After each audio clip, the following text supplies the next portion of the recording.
Hello friends, welcome in RKD पाठशाला। RKD पाठशाला फिर दोबारा लेके आया बेहतरीन तरीके से वीडियो तैयार करके। चैप्टर 5th है मनी और क्लास 12th है इकोनॉमिक्स है, मैक्रो इकोनॉमिक्स। देखेंगे इसके अंदर meaning of barter exchange. Barter system क्या था? बार्टर सिस्टम और barter exchange.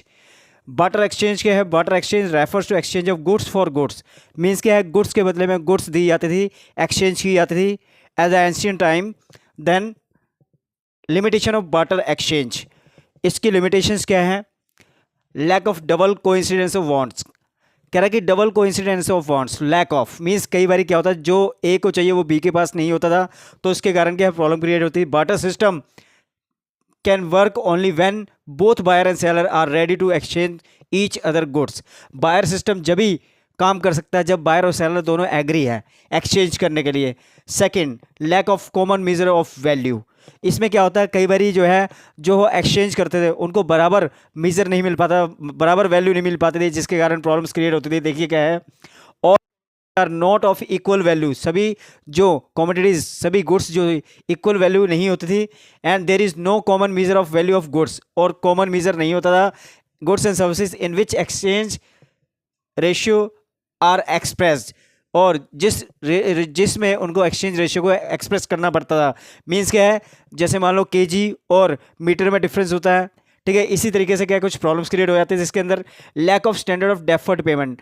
Lack of standard of deferred payment means जो उसी टाइम पेमेंट ना करके इन फ्यूचर पे छोड़ देना, अभी उसी टाइम पेमेंट ना करके।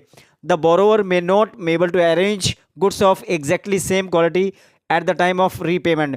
मीन्स क्या हो रहा है, बोरोवर जो उधार लेने वाला है वो उस टाइम पे क्या अरेंज नहीं कर पाता था सेम क्वालिटी ऑफ गुड्स जो उसको रीपेमेंट करनी पड़ती है उस टाइम पे। इट इन्वॉल्व फ्यूचर पेमेंट और क्रेडिट। ये क्या है, फ्यूचर पेमेंट और क्रेडिट पे डिपेंड है। Lack of standard deferred payment. Then lack of store of value. Under barter system it is difficult for people to store wealth for future.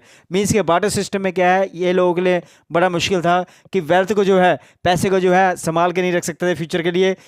Use because storage of goods required time. Means क्या है, अगर मान लो goods को लंबे समय तक रखते थे तो ख़राब हो जाती थी, और रिक्वायर के टाइम पे ही उसको यूज़ किया जाता था। Then define money. मनी क्या है?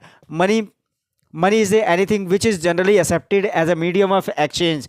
कह रहा कि मनी वो एक्सेप्ट, मनी एनीथिंग कह रहा कुछ भी चीज़ जो है हम खरीदते हैं, ठीक है, परचेज करते हैं, तो ये क्या है, मीडियम ऑफ एक्सचेंज है, मेजर ऑफ वैल्यू है, स्टोर ऑफ वैल्यू है, means of standard of deferred payment है। तो this is the definition of money, कि मनी क्या है, परचेजिंग पावर है किसी चीज़ को, मीडियम ऑफ एक्सचेंज है। Now functions of money, two types of function of money इसमें है, प्राइमरी फंक्शन और secondary function. Primary function contain medium of exchange, major of value. Medium of exchange means कि अगर हम कोई चीज़ खरीदते हैं दुकानदार से, तो क्या है, हमें बदले में, गुड्स के बदले में उसको पैसे देने पड़ेंगे हमें, ठीक है। Then measure of store value, उसकी वैल्यू के हिसाब से उसको पेमेंट करनी है। Then secondary standard of deferred payment means deferred payment in future.